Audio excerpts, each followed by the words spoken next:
I've got out some transparent acrylics, jelly plates, a brayer, some plain paper and a couple of stencils. If you carry on watching, I'll show you what I did with it. It was really, really enjoyable.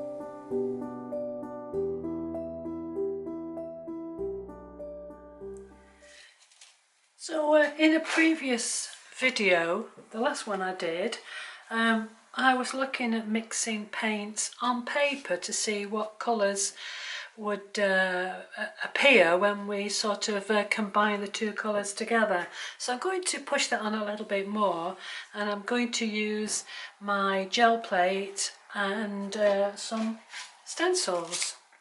I've just chosen these two stencils. For those who may be wondering, the gel plate I've put onto some thick plastic. You can buy these via Amazon or eBay or wherever you buy your mixed media goods from.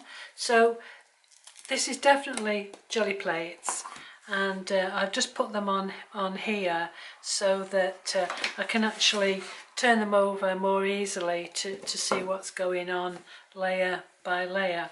But you don't need these plastic bases at all. It's just to be able to show you what's going on if I need to. So let's have a look at this one. This is the quinacridone magenta, and I used it with this phthalo green. So what I'm going to do first is make a couple of bases. I'll mix probably on this one, and I'll pull with this one here. I'll just get rid of that speckly bit there. It doesn't really matter to me because I like grungy things, but let's not muddy the waters too much. Righty-ho, there we are. Seems to be okay now. So let's put some of this on here.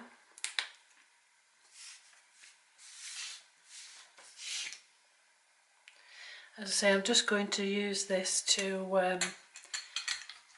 move the paint round. Whatever happens on here as well, I can pull off. Now we're getting a bit of interaction there because I've used the baby wipe on it, and it's breaking up a little bit, but I'm really not bothered about that. That's just the results of using the baby wipe. I'm just going to use a part of this. Oops. So the problem with using the jelly plate on the plastic base is it will slide around a little bit, but I'd rather do that because if I put the jelly plate on paper, it tends to ooze out all the lovely oils that are in the jelly plate into the paper, and I don't really want to waste those oils. Let's just go straight onto the jelly plate this time. Put that back there so I know where it belongs.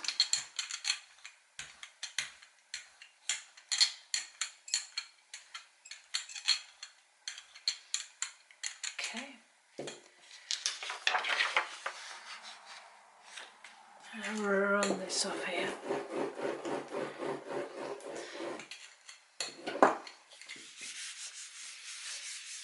Oops.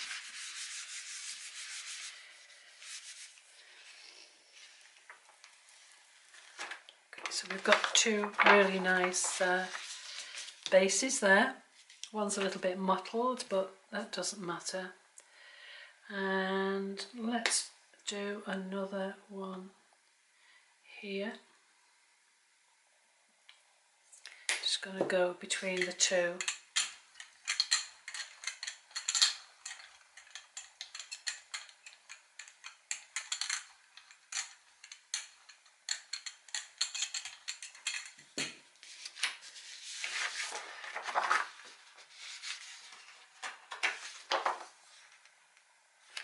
So this colour is phthalo green blue shade. It's going to be quite a cool colour. If it was more of a yellow shade, then it would be more of the warm type of green. There we go. Some interesting marks on there.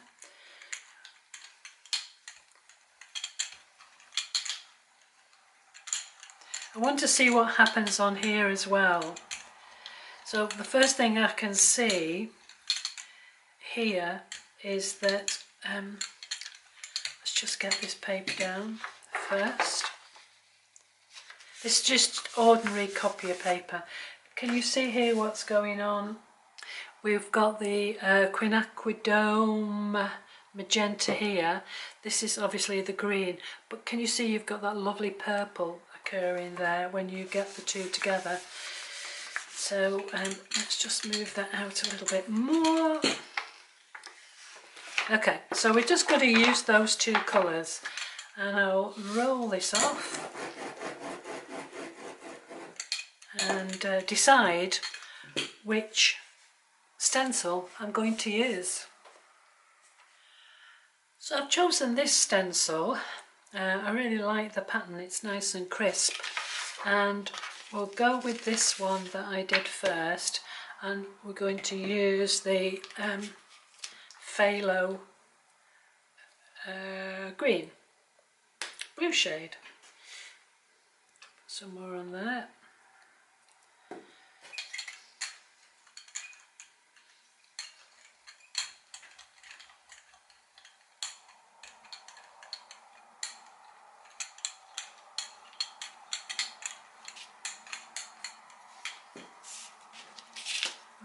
Pop this on here like that. Let's go over here with this paper. So we have the quinacridone magenta as a base layer, and we then have the phthalo green as the second layer.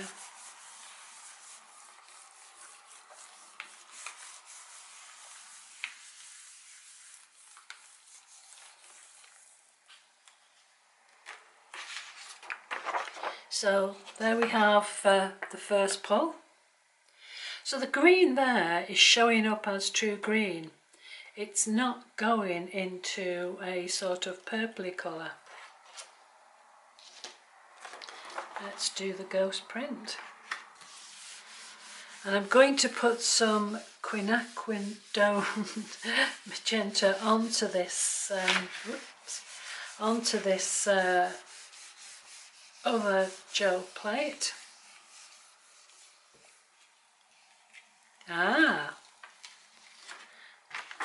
now look at that. Here we have the true green of the phthalo green blue shade. This is the magenta first and then the green.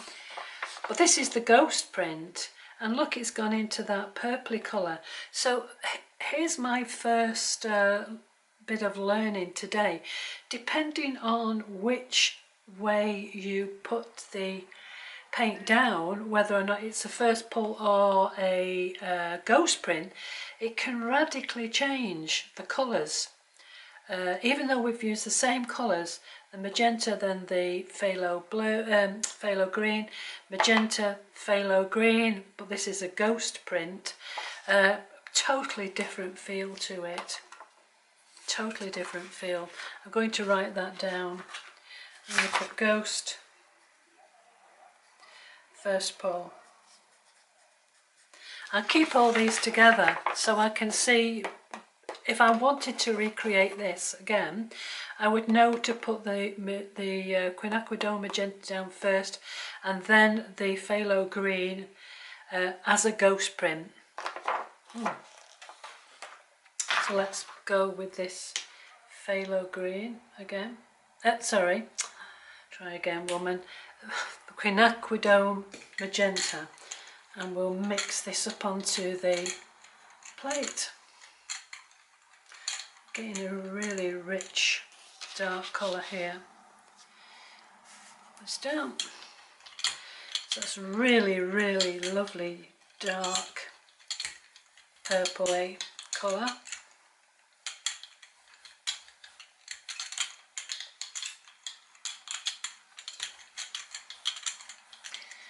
And I'll go for a different stencil now. Put it onto the green.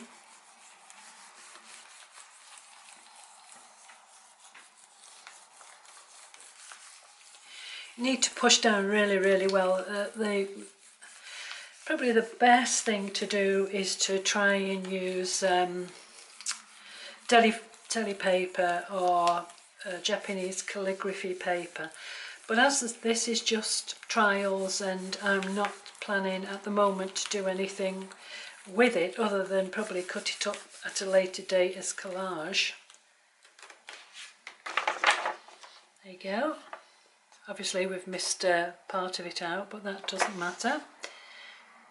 This is very nice. Look how dark that is. And now this will go on here. So we've got first pull and ghost print again.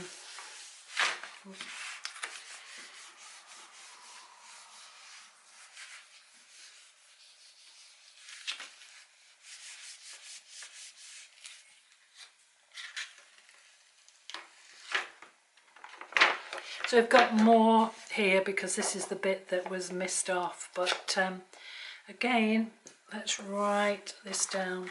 So this is first pull and this is ghost. So we've used two colours, the quinacridone magenta, phthalo green, blue shade, and depending on where we use it, whether or not we use it as a first pull or a ghost print, we get really differing colours from just the same type of green there as you would expect to come out of the bottle here, to it turning into a really sort of dark purpley colour here because it's the ghost print. And again, same colours again, although this time I mix the magenta and the phthalo green onto my other gel plate there. You don't have to have a second gel plate, you can just use a palette sheet or just a piece of paper, anything like that, just to mix things with if you want to do that. So we have those two there, and I don't know whether this is dry enough to pull, probably not. Let's go over with the magenta again, just to pull this up.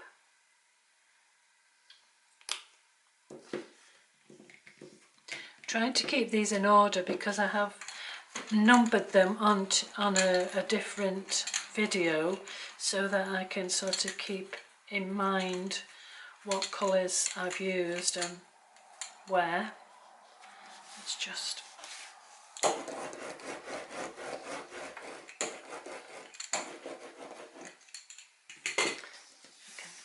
there's nothing really to see here on the back, but it just enables me to show you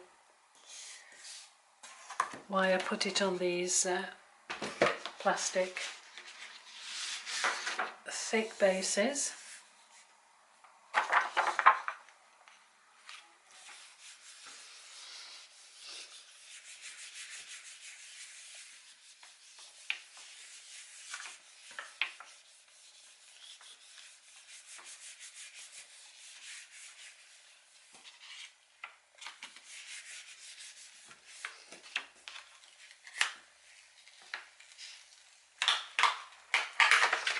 Okay, well, we've just got a basic background that will serve as a next layer.